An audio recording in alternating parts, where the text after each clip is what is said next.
پاکستان چھوڑ کے جانے والوں میں زیادہ تر لوگوں کا تعلق اسی طبقے سے آئی ایگری ود دیٹ اور اس میں وہ بھی ہے, اس میں ٹیکس سیکٹر بھی ہے, اس میں ہمارے جو بینکنگ کے بھی کارپوریٹ سیکٹر کے ہیں, تو اس میں ہماری کوشش پوری ہوگی کہ انشاءاللہ اگلی دفعہ ہم اس کو آگے لے کر چلیں. But this is not a thing which we don't understand.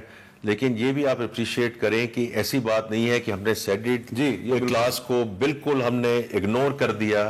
تو میں نے صرف آپ کو بڑی کانکریٹ نمبر دیا ہے کہ 10 لاکھ جو سیڈڈ کلاس ہے ان کو ہم نے کہیں نہ کہیں ریلیف دینے کی ضرور کوشش کی. اچھا, اب سر ایک اس سے ہی کنیکٹڈ ایک سوال ہے. یقیناً یہ بات پاکستان کے لیے بڑی قابل فخر ہے کہ ہمارا جو فائنانس منسٹر ہے اس کو ورلڈ بینک نے کہا کہ بھئی آپ نے یہ جو ٹیکس ریفارمز کے حوالے سے پریزنٹیشن ہے یہ ایجپٹ کو بھی دیں اور بھی کنٹریز کو بھی دیں. مجھے پتہ چلا کہ وہ اور کو بھی دلوانا چاہتے تھے, لیکن آپ آلریڈی بہت زیادہ میٹنگز کر چکے تھے, 65 میٹنگ کر چکے تھے, پریزنٹیشنز بہت دے چکے تھے, تقریریں کر چکے تھے, آپ کے پاس ٹائم نہیں تھا. لیکن اب پاکستان میں ایک سوال بڑا کیا جا رہا ہے جی, اور وہ یہ کیا جا رہا ہے کہ جی ایک طرف ہم اکنامک ریفارمز کر رہے ہیں, لیکن دوسری طرف بہت بڑی بڑی ملٹی نیشنل کمپنیز پاکستان چھوڑ کے جا رہی ہیں. پچھلے دنوں پروکٹر اینڈ گیمبل نے اعلان کر دیا جی ہم جا رہے ہیں. ان سے پہلے مائکروسافٹ چلے گی, پھر ٹیلینور چلی گئی. یہ ایک پورا آپ نے بھی دیکھا ہوگا, ایک پورا آرٹیکل ہے میرے پاس. جی, یہ why are multinationals exiting Pakistan. ٹھیک, تو یہ فائزر بھی چلے گی, بائر بھی چلے گی, یہ کیوں جا رہی ہیں؟ اگر ہم نے حالات اچھے کر دیے ہیں پاکستان میں تو ملٹی نیشنل پاکستان چھوڑ کے کیوں جا رہی ہیں؟ ٹھیک. اب اس میں مجھے تھوڑا سا 2 منٹ دیں جی. کیونکہ حبیب بینک HBL جوائن کرنے سے پہلے 30 سال میں نے ملٹی نیشنل کمپنیوں کے لیے ہی کام کیا ہے. جی, right from Citi and ABN AMRO and JP Morgan, RBS etcetera. تو اب اس میں آپ کو اس کے 2-3 پہلو ہیں. ایک تو یہ ہے کہ یہ جو گلوبل کمپنیز ہوتی ہیں they at times make decisions on their سال میں کہوں گا پارٹیسپیشن چوائسز کرتی ہیں کہ ہم نے کن کلائنٹس کے ساتھ رہنا ہے, کن پروڈکٹس کے ساتھ رہنا ہے, کن ملکوں میں رہنا ہے. تو ایک ایگزامپل میں آپ کو دیتا ہوں کہ ABN AMRO got taken over by Royal Bank of Scotland, اور میں اس کا Royal Bank of Scotland کا یہاں جو پاکستان کی سبسڈی اس کا چیئرمین بھی رہا, اور وہ پروفٹ میں بھی جا رہی تھی. لیکن after the global financial crisis Royal Bank of Scotland نے کہا کہ ہم نے ساری ایمرجنگ مارکیٹ سے نکل جانا ہے. اور میری بھی کوشش تھی کہ اس وقت میں ان کو تھوڑا سا ذکر کروں کہ بڑی اچھی مارکیٹ ہے, بڑی امپورٹنٹ مارکیٹ ہے. انہوں کو اٹس اے گلوبل ڈیسیجن, اور پھر وہ بینک بکا اور اس کو بیچا گیا فیصل بینک کو. تو آج فیصل بینک کی جو برانچز ہیں اس میں RBS بھی کی برانچز ABN AMRO کی بھی انکلوڈ ہے. سو ایک تو یہ چیز ہے کہ یہ گلوبل ڈیسیجنز ہوتی ہیں, چوائسیز ہوتی ہیں. دوسری اس میں یہ بات ہے کہ جب یہ کچھ کمپنیاں جا رہی ہیں تو پچھلے 2-2.5 سال میں آپ نے دیکھا ہو کچھ آ بھی رہی ہیں.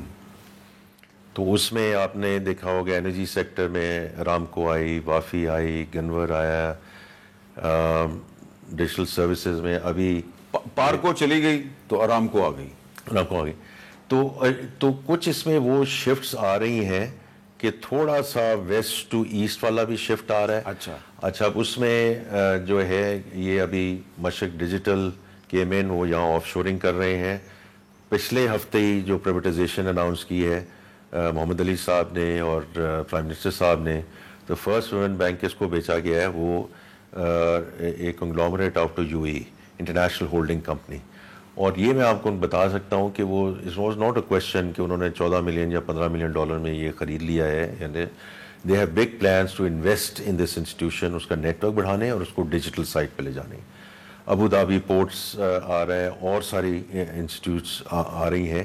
تو یہ تھوڑا سا وہ بھی شفٹ ہے. تیسری چیز یہ ہے کہ وہ ایکنالج کرنا چاہیے ہمیں, کیونکہ صرف یہ ہم کہیں کہ نہیں جی یہ گلوبل پارٹیسپیشن چوائسیز ہیں, اس میں اور بھی دقت رہی ہے specially for foreign investors. Hamid صاحب جو میں نے ابھی ذکر کیا کہ اگر ان کا کیپٹل یہاں سٹک ہے اور یا وہ پروفٹ یا ڈیویڈنڈ ریپیٹریٹ نہیں کر پا رہے. اب یہ جو معاشی استحکام آیا ہے تو پچھلے 2 سال میں وی ہیو کوئی تقریباً $4 بلین کا ہم نے بیک لاگ نکالا ہے. تو وہ بھی ایک فیکٹر رہتا ہے جس میں ہیڈ آفس والے جو ہیں وہ کہتے ہیں کہ یہ نو دس از ناٹ آن کہ اتنے سالوں سے ہماری جو پروفٹ اور ڈویڈنڈ ریپیٹ ہے. یہ this is the one factor which we certainly hope کہ یہ اللہ کرے ہمیں کبھی دہرانا نہ پڑے, بیکاز اس وقت ہم 2.5 منتھس امپورٹ کور 14.5 بلین پہ ہیں. اس سال فسکل سال کے آخر تک ہم انشاءاللہ 17 بلین پہ جانا چاہتے ہیں, which will take us to 3 months of import cover. اور یہ حامد میر صاحب یہ انٹرنیشنلائز ریکگنائزڈ ایک ٹریگر پوائنٹ ہے وچ ول انشاءاللہ bode well for our further credit rating etcetera. لیکن ہمارے جو ایگزسٹنگ انویسٹرز ہیں ان کو بھی یہ گیو کمفرٹ, اور جو نئے انویسٹرز آ رہے ہیں کیونکہ یہ بیسک ہائیجین ہے نا, یہ تو بیسک ہائیجین فیکٹر. اس بیسک ہائیجین میں اور بھی چیزیں آتی ہیں کہ ٹیکسیشن آپ کی کمپیٹیٹیو ہونی چاہیے, آپ کی انرجی پرائسز کمپیٹیٹیو ہونی چاہیے, آپ کی فائنینسنگ کاسٹ کمپیٹیٹیو ہونی چاہیے, اور لاسٹ چیز میں کہوں گا کہ آپ کا جو ریگولیٹری انوائرمنٹ ہے, کتنی لوگ انوالوڈ ہیں, کتنے ہمیں لائسنسز چاہیے ایٹسیٹرا. سو اب اس میں اگر ہم دیکھیں تو I think financing cost has moved in the right direction. Inflation نیچے آئی, اسے 22% سے 11% پہ آ گیا, اور یہ ہے مانیٹری پالیسی کمیٹی کا ڈیسیجن, پر اللہ کرے ہم سنگل ڈیجٹ میں چلے جائیں. So I think it's less of an issue now.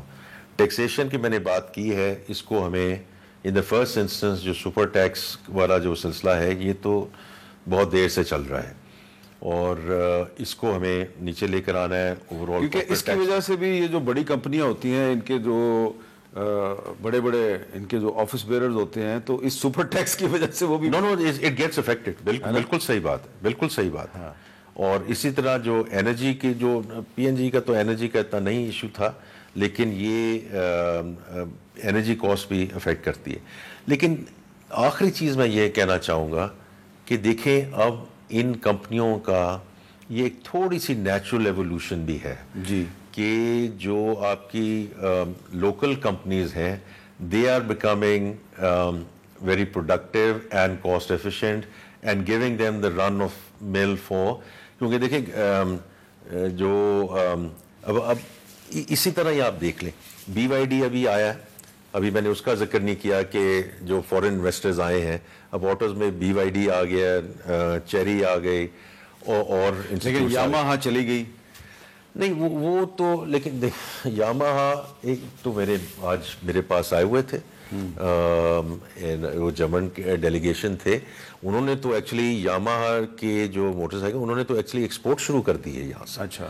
اور جو ہماری جو سم آف دا آٹو انڈسٹری ہے انہوں نے یہاں سے ایکسپورٹ شروع کر دی ہے.